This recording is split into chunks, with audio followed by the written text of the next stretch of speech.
Bonjour à vous mes hockey fans, alors on se retrouve encore une fois aujourd'hui pour un autre preview pour la saison 2021 de la LNH et cette fois-ci on s'attaque aux Hurricanes de la Caroline. Encore une fois je vous mentionne comme quoi je sais pas s'il va y avoir une saison, je sais pas quand elle va commencer, je sais pas combien de matchs qu'elle va avoir et je sais pas non plus de quoi auront l'air les divisions. Et également si jamais vous pensez que j'ai oublié quelque chose, ben faites-le moi savoir au travers des commentaires juste en dessous parce que ça se pourrait que j'ai oublié des noms, ça se pourrait que j'aille mal cédulé quelque chose. Alors si jamais vous êtes des fans des Hurricanes et vous voulez me le mentionner, faites-vous plaisir, ça me fait toujours plaisir d'apprendre.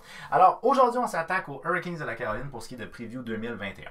Bon, dans le cas des Hurricanes de la Caroline, c'est une équipe, honnêtement, qui, année après année, me semble être une équipe qui joue en unité. Alors ça, je pense que c'est quelque chose qui est très bien. Dans le cas de Rob Brind'Amour, il est là depuis 2018 et franchement, depuis qu'il est entraîneur-chef de cette organisation-là est dominante. Ça doit faire...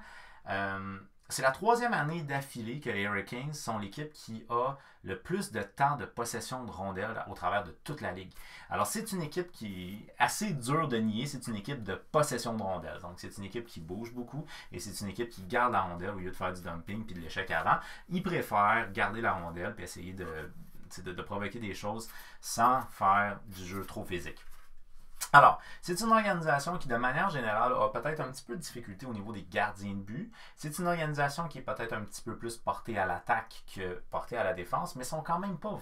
sont bons défensivement, sont vraiment pas mauvais au niveau défensif. Fait que c'est une organisation qui me semble bien balancée, avec une première ligne qui a bien du sens, avec une paire de défense qui est assez solide, ou du moins, ils ont au moins un défenseur qui est crissement solide. Et puis sinon, ben, c'est un peu des lacunes au niveau des gardiens de but. Donc, cette année, encore une fois, ben c'est sûr que c'est Rob Brind'Amour qui revient comme entraîneur-chef. Ça, il n'y a pas de question à vous poser là-dessus. Don Waddell, qui est le directeur général. C'est difficile un peu de gérer cette équipe-là parce que le propriétaire est un peu exigeant. Mais il réussit quand même à très bien le faire, Don Waddell. Pendant la saison morte, il aura signé un agent libre d'Impact qui est Jasper Fass. C'est le seul ajout, pour ainsi dire, important à l'organisation comparativement à ce qui était l'année passée. Puis sinon, ben, le reste, c'est que les Hurricanes ont fait graduer des personnes qui étaient à eux. Des personnes qui ont repêché ou ben, qui ont développé d'une manière ou d'une autre. Fait que, bref, c'est une organisation qui a l'air d'être assez bien dirigée de manière générale. C'est dommage qu'il n'y ait pas un bassin de fans plus important en Caroline. Je trouve ça dommage. Enfin bref, donc l'année passée, les Hurricanes de la Caroline, c'est 38 victoires, 25 défaites, 5 défaites en prolongation, 81 points. Je tiens à mentionner que les positions ici, c'est des positions par rapport au pourcentage de victoires. Okay? Donc j'avais oublié de le mentionner dans mes autres vidéos, mais c'est pas par rapport aux points. Parce que si je ne fais pas erreur, il me semble qu'il y a une équipe qui a 86 points puis qui est en dessous des Hurricanes, mais il avait joué plus de matchs. Donc, c'est par rapport au pourcentage de victoire des positions ici. OK, donc, 81 points. Une moyenne de buts marqués de 3,26, ce qui est très bon, honnêtement. Une moyenne de buts accordés de 2,84, ce qui est correct sans plus. Un avantage numérique à 22,3 et un désavantage à 84, alors que c'est déjà une force là, pour eux autres. Fait que, bref, c'est une organisation qui fait bien de manière générale. C'est une organisation qui a un bon premier trio, un bon premier défenseur, puis qui font bien au niveau du jeu d'unité. Fait que c'est une organisation très intéressante à suivre. Au niveau de la Ligue, ils ont terminé 9e. Au niveau de la conférence, ils ont terminé 6e. Alors, même si ça avait été une saison normale, ben normale en fait. Mettons qu'on ne fait pas le 82 matchs, là, mais en tout cas, il était en série. Il s'en allait pour être en série, cette organisation-là. Le meilleur buteur l'année passée aurait été Sébastien Aho avec 38 buts quand même. Sébastien Aho, 38 buts en 68 matchs, c'est très bon. On aurait pu l'avoir à Montréal. Quel dommage. Le meilleur pointeur, bien entendu, Sébastien Aho, encore une fois, 66 points en 68 matchs. Et le meilleur défenseur aurait été Dougie Hamilton. Et étonnamment, je vous dis Dougie Hamilton parce qu'il a été blessé quand même une bonne partie de la saison. Lui, puis je ne sais pas comment on prononce son nom, Pacey. Ils ont manqué la fin de la saison à cause de blessures. Dougie Hamilton, c'est 40 points plus 30. Son 40 points, il l'a en 47 rencontres. Ce gars-là était tellement en feu l'année passée que s'il n'avait pas été blessé, il aurait probablement été considéré pour le Norris. Sans dire qu'il aurait gagné le Norris, mais il aurait probablement été considéré pour le Norris. Donc honnêtement, là, une saison exceptionnelle pour Dougie Hamilton. Une très bonne saison pour Sébastien Aho. Même Svechnikov ici, il a eu une excellente saison aussi. Tavainen, une très bonne saison. Bref, ça a bien été. Alright. Un espoir qui va être un espoir à suivre. Bon, moi, je le qualifie encore comme espoir parce que il n'a pas encore joué. Si je ne fais pas erreur, il me semble qu'il n'a pas joué une saison complète là, au niveau de la LNH. Je parle de Morgan Geekie ici. 22 ans, choix de troisième ronde en 2017. Morgan Geekie a joué majoritairement dans la Ligue américaine l'année passée. 55 matchs, 22 buts, 22 passes, 42 points. Donc, ça l'a bien été pour lui. Si je ne fais pas erreur, il me semble que c'était sa deuxième saison dans la Ligue. Ouais, c'est ça. C'était sa deuxième saison dans la Ligue américaine pour Morgan Geekie et ça l'a très bien été dans la Ligue américaine. Il a joué un petit peu dans la Ligue nationale. Il a joué 2 matchs. 3 buts, une passe, 4 points en 2 matchs. Pas mauvais. Fait que Morgan Geekie, c'est un des jeunes qui devrait théoriquement faire partie de l'alignement dès cette année. C'est un gars que si Star ralentit beaucoup, pourrait peut-être éventuellement prendre la place de Star. On va voir qu'est-ce qui va arriver avec Crowcheck parce que semble-t-il qu'il était blessé l'année passée. Donc probablement que cette année, s'il est en santé, il devrait être un petit peu plus performant. Mais ça, c'est un jeune homme qui aimerait bien monter parce qu'il ne voudra pas rester sur le quatrième trio, c'est sûr et certain. Également, je pense que ça peut être intéressant de suivre Jake Bean. Jake Bean, il a 22 ans, c'est un choix de première ronde en 2016. Dans son cas, à lui, c'est un gars qui fait la navette. Donc, il se promène des Ligue américaine, Ligue nationale. Mais c'est parce que c'est difficile, c'est un défenseur gauche. Puis au niveau des défenseurs gauche, t'as Slavin, t'as SkyG, t'as Gardner. C'est quand même des défenseurs établis. C'est dur de percer. Fait que si il a à percer, parce que Jake Bean, c'est un défenseur plus à caractère offensif, idéalement, il faudrait qu'il soit sur le deuxième trio. Parce que je pense pas qu'on va défendre la paire de Slavin et Hamilton. Ça m'étonnerait bien gros. On sait jamais, mais ça m'étonnerait bien gros. Fait que, bref, c'est un jeune homme qui pourrait faire partie de l'organisation, peut-être pas sur une base régulière. Enfin, si mettons il y a une blessure, il va peut-être être sur une base régulière, mais c'est un jeune homme qu'on pourrait voir dans la RNH de cette année. Morgan Geekie, je suis pas mal sûr qu'on va le voir dans la RNH de cette année parce qu'il a vraiment impressionné quand il a fait son séjour dans la Ligue nationale. Alors ça, c'est l'alignement que moi je propose concernant les Hurricanes de la Caroline et très honnêtement, il n'y a pas vraiment beaucoup de changements par rapport aux alignements de l'année passée parce que c'est une organisation qui allait bien. Je vois pas vraiment de raison de tout chambouler. Ils ont eu des nouveaux arrivants, puis leurs nouveaux arrivants, en fait, le nouveau arrivant, surtout, c'est Jasper Fast que j'ai intégré.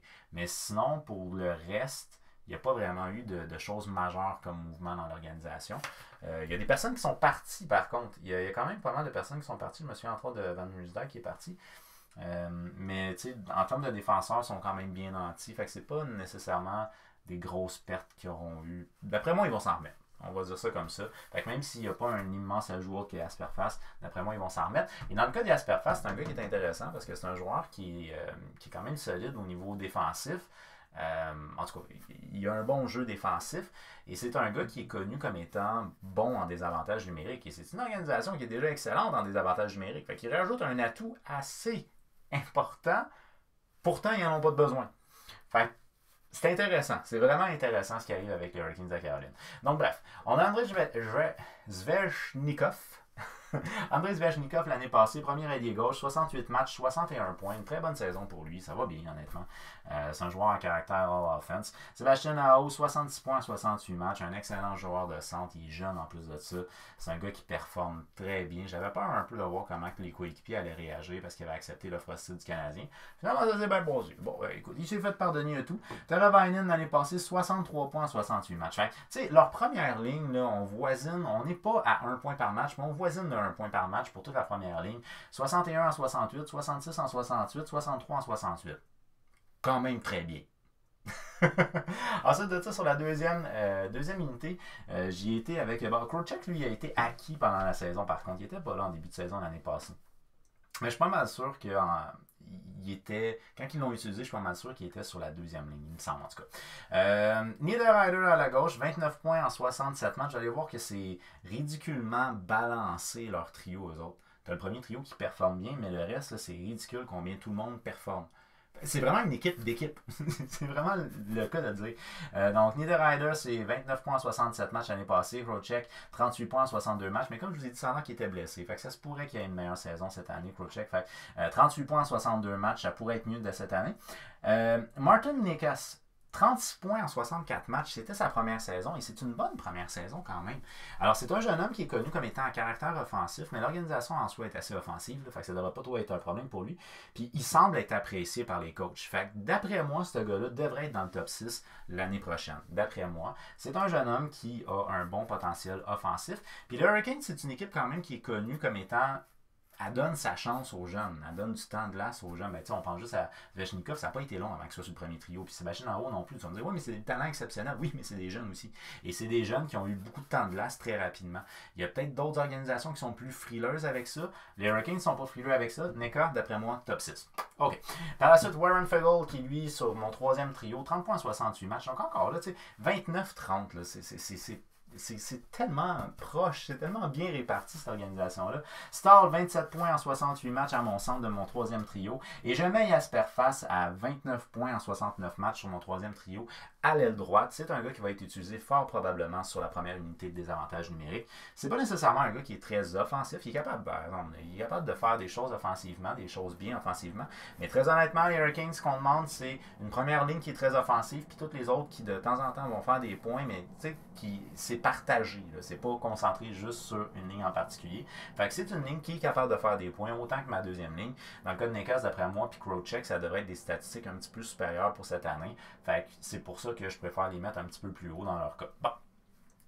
Par la suite, on y va avec Ryan Dzingel. À mes yeux, Ryan Dzingel, c'est décevant ce qui se passe avec lui. 29 points en 64 matchs. Je pense que quand on a été chercher, on s'attendait à quelque chose de plus que ça. Mais dans son cas à lui, c'est peut-être un petit peu plus difficile. Peut-être qu'il ne se retrouve pas tant dans l'image ou dans la mentalité de l'organisation. Je ne sais pas, mais en tout cas, pour lui, c'est un petit peu plus difficile. Quatrième trio dans mon cas. Morgan Geekie, lui, c'est 4 points en 2 matchs, dont 3 buts. Écoute, ça l'a bien été, mais c'est quand même un petit échantillon qu'il y a eu dans la Ligue nationale jusqu'à présent. C'est la raison pour laquelle je ne veux pas y mettre trop de pression. À la limite, j'aurais pu le voir sur un troisième trio, ce gars-là. Mais dans l'immédiat, je dirais qu'il n'y a pas trop de responsabilité. Ça peut être intéressant pour lui. Toute l'organisation n'est pas nécessairement une organisation qui va avoir des positions précises, genre tu joues juste défensif ou tu joues juste offensif. Comme je vous dis, le premier trio est peut-être plus offensif, mais le reste, c'est partagé et c'est une unité. Ils jouent en groupe. Fait que c'est ce qui fait que toute l'organisation peut produire. Je pense pas qu'il va maintenir une production de 4-2, ce qui donne dans le fond 2 points par match, ce qui il va pas finir avec 160 points s'il y a 82 matchs. On s'entend là-dessus. Là, fait, ce gars-là va pas maintenir ça. Et d'après moi, si on lui donne pas trop de responsabilités pour qu'il s'acclimate au style de jeu de la LNH, ça a bien été dans la Ligue américaine. Je verrai pas pourquoi ça irait mal dans la LNH. Et par la suite, j'y vais avec Megan, un joueur d'expérience pour les Hurricanes, 17 points en 68 matchs. En termes de scratch, j'ai été avec Jordan Martinook et avec Buck. Buck, c'est Dominic Buck. Il est âgé de 20 ans. Dominic Buck, il jouait dans la Ligue d'élite de Suède. Il avait 17 points en 45 matchs l'année passée. Il a été très décevant à sa deuxième année dans la de Suède.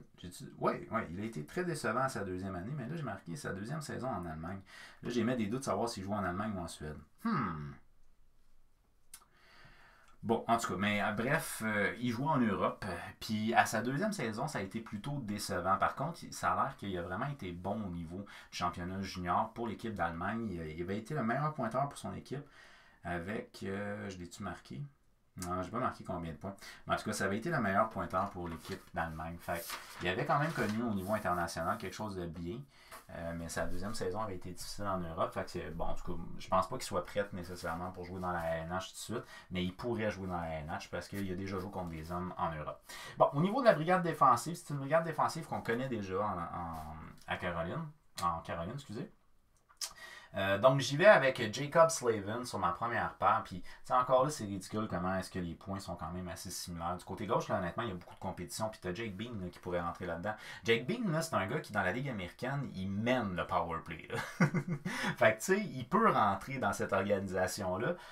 Mais ça risque d'être difficile parce que c'est des gars qui sont connus puis c'est des gars qui sont établis dans la ANH. Jacob Slavin, 36 points en 68 matchs. Je fait jouer avec Dougie Hamilton, 40 points en 47 matchs. Il n'y a pas de question à vous poser. Général à la défense, c'est lui, Dougie Hamilton. Très bon offensivement. Puis même défensivement. Ben, Sky G, j'y vais sur la deuxième paire. 24 points en 67 matchs l'année passée. C'est un gars qui peut être utilisé à droite, à gauche. J'y vais avec Pacey qui, lui, a joué... j'ai écrit tout croche mon affaire, hein. Il a joué 61 matchs et 18 points. Mais dans son cas, lui, il y a eu quelque chose. Il y a eu une opération, je me souviens plus quoi. Là. Donc, ça se peut que... Puis Hamilton aussi. Fait que ça se peut qu'il prenne un peu de temps avant de partir la saison. Peut-être que le camp d'entraînement ne sera pas assez pour les repartir complètement. Si tel est le cas, si on a de la difficulté avec PC puis qui est peut-être un petit peu plus lent, ben, ça peut être intéressant d'utiliser Sky G ici. Puis peut-être intégrer Bean. Peut-être. En tout cas, moi, je vais quand même avec un gars d'expérience sur ma deuxième paire. Et bien entendu, sur ma troisième paire, Jake Gardiner, un défenseur d'expérience dans la LNH, 24 points en 68 matchs l'année passée. Et que je fais jouer avec Hayden Fleury, 14 points en 45 matchs l'année passée. Alors, en termes de cote, j'y vais avec Jake Bean qui est cote et Ryan qui est cote. Scratch. Heal team. En réserve. Bon, au niveau des gardiens de but, ben là, ils retournent encore avec les mêmes gardiens de but cette année. Dans le cas des gardiens de but, c'est leur dernière saison, pour les deux, c'est leur dernière saison à leur contrat. Donc, j'imagine qu'ils devraient sortir fort. J'imagine qu'ils vont vouloir faire plus de sous dans les prochaines années. Je m'attends à une saison qui devrait être assez intéressante des deux côtés. Mais on va probablement opter pour partager la tâche, j'imagine. Je sais pas. Ça va dépendre de leur performance, I guess so. L'année passée, Peter Mrazek a fini avec 40 matchs, 2.69, 905. James Reimer, 25 matchs, 2.66, 914. Il y a un gars en qui j'avais pas confiance qui rebondisse, c'est James Reimer. Mais bon, il s'en est sorti quand même pas trop mal avec les Hurricanes. Dans leur cas, eux autres, ben, les deux, c'est leur dernière année de contrat. Fait que je me dis, s'ils veulent faire des sous, probablement qu'ils vont essayer de sortir le plus fort possible. Mais je pense que ça a le plus d'impact. La dernière année de contrat, je pense que ça a le plus d'impact chez les joueurs d'avant, surtout ceux qui produisent offensivement, plus que chez les gardiens. Mais en tout cas, bref. Donc, c'est une organisation qui n'a pas nécessairement changé beaucoup. C'est pas nécessairement un nouveau visage. Il y a quand même quelques noms qui sont partis, pas beaucoup de noms qui se sont ajoutés. On a Jasper Fast qui s'est ajouté, c'est pas mal ça. On a quelqu'un qui peut être super intéressant, quelqu'un qui peuvent être super intéressants à suivre, ça serait Geeky et Nickes. Martin Nickes, lui, il est déjà établi dans la NH, mais il est encore jeune. Puis il a eu une bonne première saison. Est-ce qu'ils vont à la gaine de la deuxième saison? Est-ce qu'il va sortir encore plus fort? Moi, j'aimerais le voir plus fort. Ça va être intéressant de voir aussi comment Crowcheck va s'en sortir en santé. Est-ce qu'il va vraiment augmenter son niveau de jeu? C'est une organisation qui est capable de bien jouer ensemble, mais est-ce qu'il va être capable de bien s'acclimater à tout ça?